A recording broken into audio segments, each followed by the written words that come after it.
মুক্তিযোদ্ধা কোটায় নিয়োগ পাওয়া চাকরিজীবীদের দিন এখন কাটছে আতঙ্কে।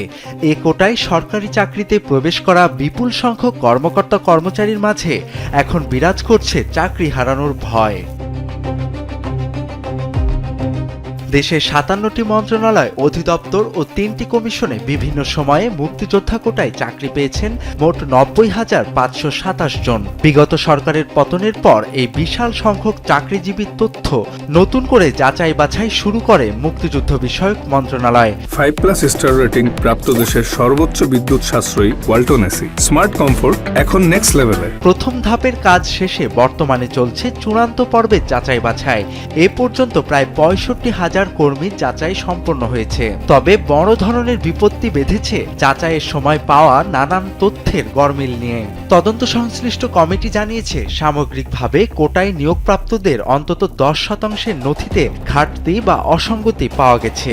শুধুমাত্র ২০টি মন্ত্রণালয়ের নথি ঘেঁটেই দেখা গেছে ২৫৬ জনের পূর্ণাঙ্গ তথ্য ফাইলে নেই, আর ৬০ জনের তথ্যে মিলেছে সুস্পষ্ট গরমিল।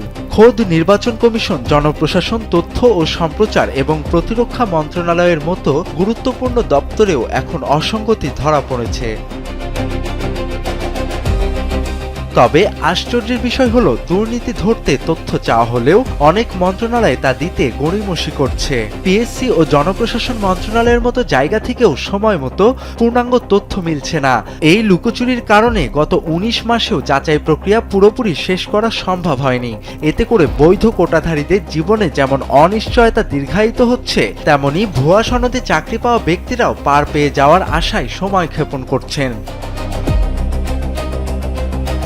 তদন্ত সংশ্লিষ্ট কর্মকর্তারা স্পষ্ট জানিয়েছেন, জালিয়াতির মাধ্যমে বা বাতিলযোগ্য গেজেট ব্যবহার করে যারা চাকরি বাগিয়ে নিয়েছে তারা রেহাই পাওয়ার কোনো সুযোগ নেই।